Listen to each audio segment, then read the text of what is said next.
Estou livre, estou à vontade. Você assumiu a CEINFRA e com menos de um mês deixou, né? Que a gente queria entender qual foi o motivo dessa saída repentina. Da CEINFRA? Isso. Bom, antes de falar sobre a CEINFRA, eu fui convidado para assumir a SUAB, né? A SUAB, o governador pediu para assumir a SUAB em função da crise, nós dimensionarmos a SUAB para a atual realidade, né? A SUAB era uma secretaria inchada, uma secretaria que tinha muitos funcionários, tinha muita gente que não trabalhava, então nós tínhamos que enxugar em função da necessidade financeira e tudo. Fizemos esse enxugamento. Hoje a SUAB é uma secretaria enxuta.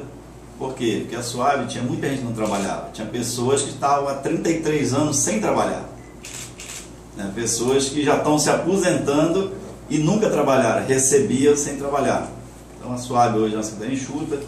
Tinha problemas de desapropriações, venda de terrenos, e o governador me deu todo o apoio com relação à SUAB. Com relação à SUAB foi inquestionável, né? Infelizmente demitimos pessoas que algumas trabalhavam, mas a crise tinha que ser, ou seja, tinha que dimensionar em função do tamanho dela.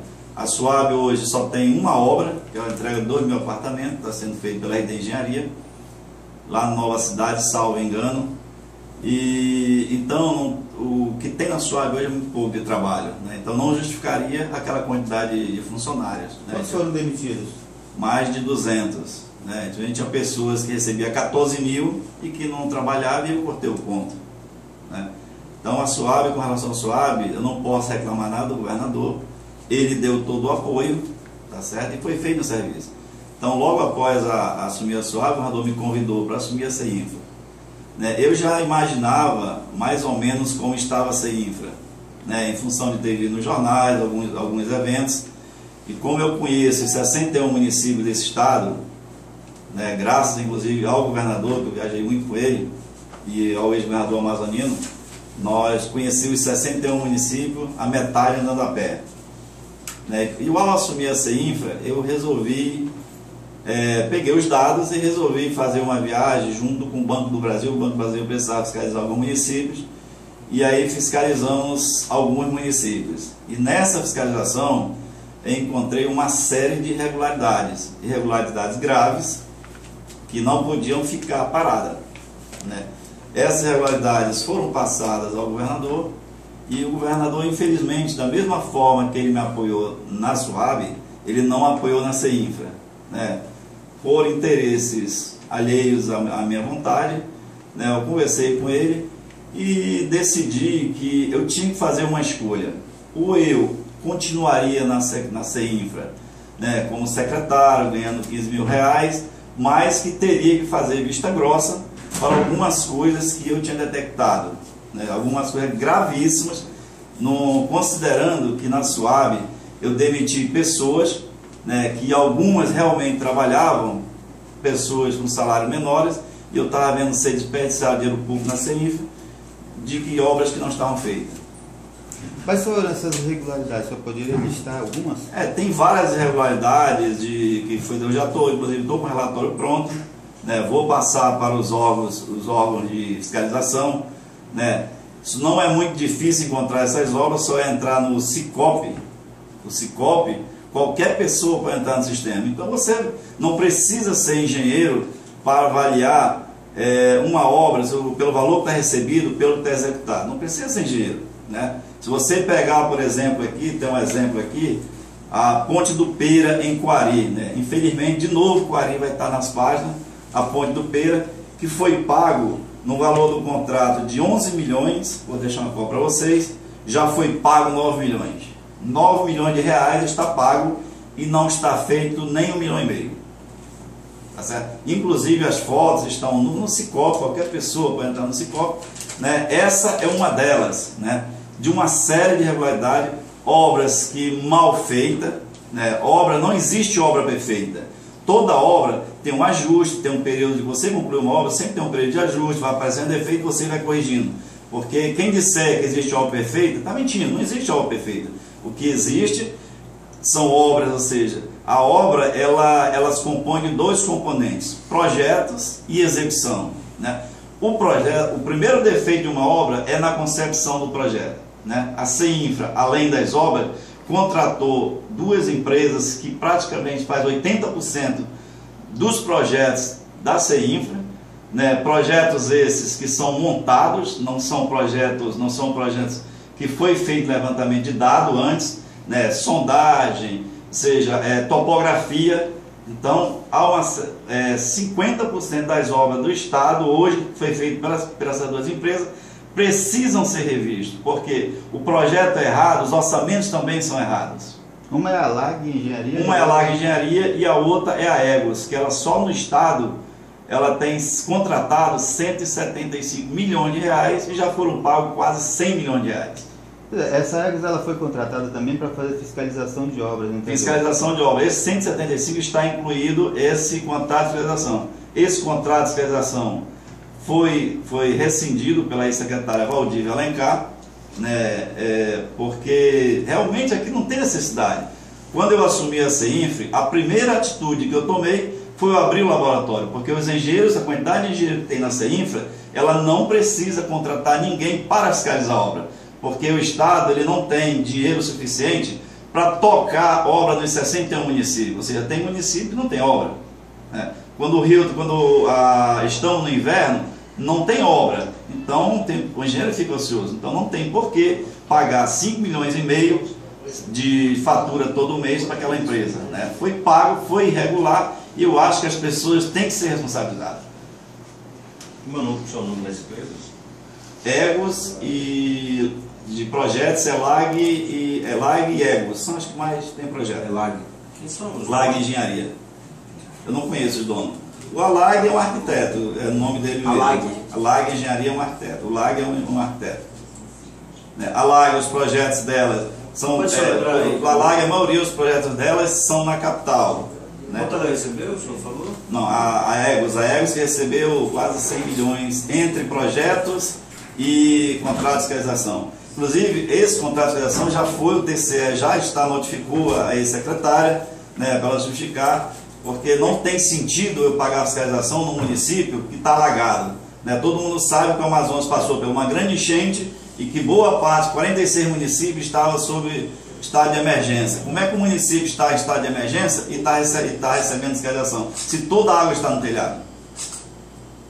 Tá bom? Então a Ponte do Pera é um dos exemplos, né? E o restante, eu vou fazer um relatório, vou encaminhar todos aos órgãos de fiscalização, mas a imprensa só entrar no Sicope. É muito simples, é só entrar no Sicope, está lá os pagamentos efetuados, está aqui, ó. Esse aqui é um deles, está aqui, o da de Coari, foram pagos 9 milhões de reais, 9 milhões e 300 e poucos mil. A obra é 11. Então, era para estar 90% pronto. Essa ponte é famosa lá em Coari, né? O povo de Coari precisava ficar sabendo disso, né? E obrigar, e eu serei o fiscal do povo das obras do Estado. Tá certo? Serei fiscal do povo das obras do Estado. As obras não podem ser pagas antecipadamente. Eu tenho empresa, já fiz dezenas de obras e nunca recebi antecipado. As pessoas têm que ser punidas, a empresa que recebeu tem que ser punida, o fiscal que pagou tem que ser punido e as pessoas tomaram consciência. Então, em função, a minha saída da CEINFRA, eu tomei a decisão. Ou eu comunava com isso, ou eu ia estragar minha vida para o resto da vida. Eu decidi manter minha família. Secretário, o senhor era realmente amigo do governador e como é que foi essa conversa com ele quando o senhor relatou essas coisas? Quando eu cheguei de viagem, eu conversei com ele, eu digo, governador, nós precisamos tomar uma decisão radical. Eu sei que é difícil, é dura, o senhor vai conseguir muitos amigos, muitos interesses serão comprometidos e é uma decisão difícil, porque para resolver essa situação, nós teríamos que cancelar todos os contratos das obras que foram pagas sem estar executada, ou pagas antecipadamente e a obra está se arrastando. Se você for em Coari hoje, tem 6 pessoas trabalhando. A estrutura metálica está lá, mas tem 6 pessoas trabalhando. E só voltaram a trabalhar porque no primeiro dia que eu assumi a CEINFRA, eu chamei o empresário e disse: ou você retoma a obra ou eu vou lhe denunciar. Então essa foi uma das outras, não tive tempo de mandar fazer, porque eles disseram que não ia receber porque não tinha dinheiro. E eu mostrei, você já recebeu tanto, então tem que entregar, tem que fazer a obra. Tá certo? E qual foi a reação do governador? O governador não me deu apoio para a CEINFRA, o apoio que ele me deu na SUAB, ele não me deu na CEINFRA, e aí eu reuni com a minha família e tomei a decisão de sair. Por quê? Porque eu ia estragar a minha família, eu podia continuar ganhando dinheiro, mas eu tenho um nome a zelar, minhas obras que eu fiz pela minha empresa, estão todas aí, não vou dizer que não tenha problema. Tem um problema? Tem. Me liga, eu vou lá, resolvo, não tem nenhum problema. Porque não existe obra perfeita. Obra se entrega, né? Obra se entrega e você vai corrigindo alguma coisinha que aconteça. Tá certo? Então, com relação ao governador, eu conheci o governador em 1995, quando ele assumiu como deputado federal a SEDUC. O governador me convidou para assumir o departamento de engenharia. E o governador me deu todo o apoio. Nós fizemos um belo trabalho, nós mudamos uma cultura no Estado, que a cultura naquela época era uma cultura de que se fazia a obra só no papel, recebia o dinheiro, não se fazia a obra, e nós mudamos uma cultura. E ele me deu apoio. Tanto podem ver nos tribunais, não existe um processo contra mim, nem contra o governador, nós estamos na SEDUC. Nem na SEDUC e nem na Secretaria do Interior, quando nós assumimos depois. O governador, a postura dele era correta e me estranhou muito ele ter mudado radicalmente. O professor Melo era meu amigo até o dia que nós fomos passar a secretaria para o Américo Araé.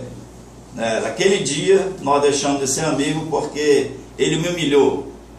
Ele me humilhou na frente do secretário Américo em função da decisão, porque ele queria que eu ficasse na SUAB. Eu disse, governador, eu não posso ficar na SUAB, numa secretaria que eu demiti pessoas que precisavam trabalhar, e eu estou vendo na CEINFRA, foi pago rio de dinheiro para obras que não existem, obras que não saíram do papel, aditivos que foram criados só para poder atender interesses.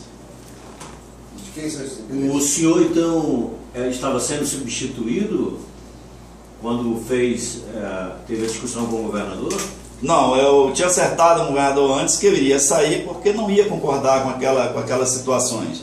Eram irregularidades graves que só tinha uma forma de ser resolvida, ou seja, eu teria que fazer uma linha diferencial do que estava. Eu teria que cancelar todos os contratos e denunciar ao Ministério Público e aos tribunais de contas TCE e TCU o que estava acontecendo. O governador não concordou, eu resolvi sair. Ele escolheu o América, eu ia passar. E nós fomos passar lá no gabinete dele as orientações, só que o governador queria que eu ficasse na SUAB. Eu não concordei porque eu não podia ser injusto. Eu estou vendo a polícia militar hoje querendo as promoções, não tem dinheiro. Como é que na CEINFRA estão derramando dinheiro?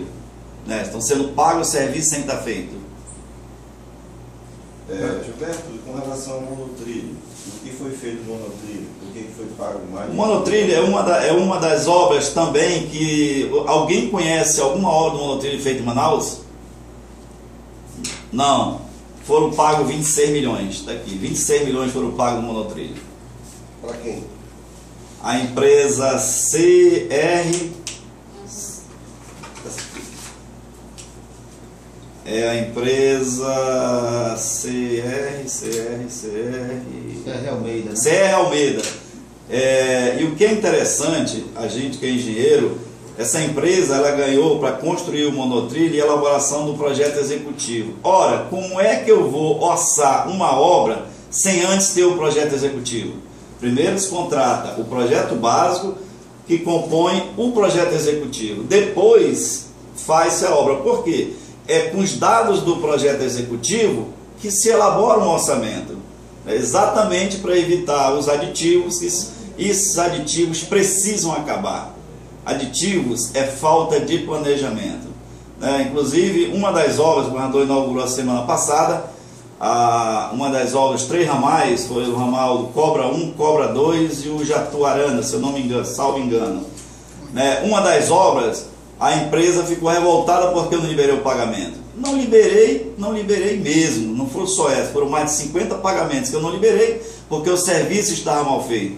A empresa Embrac recebeu dinheiro para asfaltar inteiro um ramal, mas só fez um tapa-buraco. Então não poderia pagar. Eu mandei o laboratório ir lá, o laboratório testou e é muito fácil, só ir lá e verificar que não foi feito um asfalto completo, foi feito tapa-buraco, mas ele recebeu para fazer, ele tinha um contrato para fazer uma estrada nova. Gilberto, agora essa fiscalização, o TCE diz que faz fiscalização periódica, esses pagamentos foram feitos em 2014 e as contas de 2014 do governo já foram aprovadas este ano sem questionamentos, né? Eu não posso responder pelo TCE. Eu não posso responder pelo TCE. Eu estou respondendo o que eu assumi na CEINFRA e infelizmente eu tive que tomar uma decisão dura, difícil. É uma decisão difícil, né? Infelizmente o meu ex-amigo Zé Melo, né, a postura que ele tinha quando era deputado federal, da seriedade de fazer a coisa correta, inclusive quando eu estava na SEDUC, ele conseguiu muitos inimigos para me apoiar em função dos pagamentos, que eu não fazia pagamento de obra que tivesse mal feita, obra que tivesse não executada. Ele conseguiu muitos amigos nesse período. Infelizmente, quero dizer a todos, o professor Melo de hoje não é mais aquele professor Melo, aquele professor simples. Professor Melo, ele me humilhou na sala dele, na frente do Américo Guaraebe. O professor Melo hoje é arrogante, ele é arrogante e não se preocupa mais com o ser humano. Aquele professor Melo que era da SEDUC, aquele professor Melo que ganhou a eleição, a partir do momento que ele assumiu como novo governador, ele esqueceu a humildade que ele tinha. O senhor tem um levantamento de valores de quanto foi pago regularmente pela sua avaliação? De qual obra? De todas, dessas que o senhor identificou? Eu estou fechando, eu dei só um espaço amostral. Esse levantamento eu vou passar para os órgãos de controle. Mas é muito fácil detectar, só é analisar o Sicope está lá, os pagamentos foram efetuados. Pelo pagamento, você escolhe qualquer ficha, vai no local, verifica, não precisa sem dinheiro para verificar o que está feito. Acho que eu acho que ultrapassa o que é 300, 400 milhões. Passam mais de 100 milhões de reais. Você falando agora de interesse, de quem seria esse interesse desses pagamentos irregulares? São vários interesses, né? As empresas que não gostam e outros interesses, pessoas que não estão aqui para... A minha obrigação como técnico é não pagar o que não está feito. E o senhor foi cobrado por não pagar? Tanto é que eu tive que escolher. Ou ficava lá e comunava, né, fechava os olhos e ganhava dinheiro, ou então eu tinha que pedir para sair. Porque a partir do momento que eu assinasse qualquer fatura, eu também era conivente. Né? Por quê? Porque eu sabia que aquela obra já tinha sido paga antecipada, e aí estava pagando um novo pagamento. Né? Infelizmente, não consigo entender, né, alguns funcionários, alguns funcionários que com salário de 15 mil moram no Efigênio Salles. Né? Eu não quis essa opção. Eu preferi continuar com a onda da minha família. O senhor vai fazer essas denúncias onde? Direto ao Ministério Público? Eu estou fechando o relatório e estou disponível. Qualquer órgão, TCU, TCE, Ministério Público, só é me procurar que a gente passa o relatório.